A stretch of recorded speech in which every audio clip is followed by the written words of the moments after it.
બનાસ નદીમાં નવા નીર રાધનપુર અને સમી તાલુકાના કાંઠાના ગામોમાં ખુશીના ઝળહળતા મહેરા. પાટણ જિલ્લાના રાધનપુર અને સમી તાલુકામાંથી પસાર થતી બનાસ નદીમાં ઘણા સમય બાદ તાજા નીર આવ્યા છે. લાંબા સમયથી સુકાયેલી નદીમાં ફરી પાણી વહેતા જોવા મળતા કાંઠા વિસ્તારોના ખેડૂતો અને ગ્રામજનોના ચહેરા પર ખુશીની લહેર દોડી ગઈ છે. નવા નીર આવતા દાદર, રાણાવાડા, કામલપુર, ગોચનાથ, બાબરી, કમાલપુર, ગુલાબપુરા, થાણિયાથર, ધોરકડા, હરિપુરા, લાલપુર, રામપુરા, ઝાંખેલ સહિતના નદી કાંઠાના ગામોમાં ઉત્સાહનો માહોલ જોવા મળી રહ્યો છે. ગામના લોકો નદી કાંઠે પહોંચી વહેતા પાણીના દ્રશ્ય નિહાળી રહ્યા છે. ખેડૂતો માટે આ પાણી જીવંત આશા સમાન છે. ખેતી માટે જરૂરી સિંચાઈની સુવિધા થશે, પીવાના પાણીની તંગી ઘટશે અને આવનાર રવિ પાક માટે અનુકૂળ સંજોગો ઊભા થશે.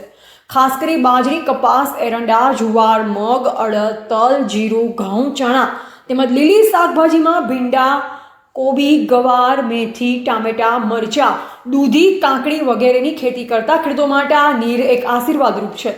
સ્થાનિક લોકોએ જણાવ્યું કે ઘણા સમય બાદ બનાસ નદીમાં પાણીના પ્રવાહે ગામના વાતાવરણમાં નવજીવન ભરી દીધું છે. પશુઓ માટે પાણીની ઉપલબ્ધિ વધશે, ભૂગર્ભ જળસ્તર ઊંચાવશે અને જમીનના ભૂગર્ભ સુધરશે.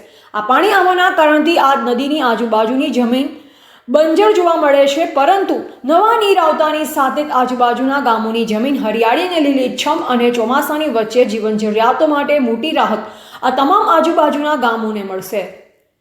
એજીપી ન્યૂઝ ઇન્ડિયા હંમેશા સત્યની સાથે.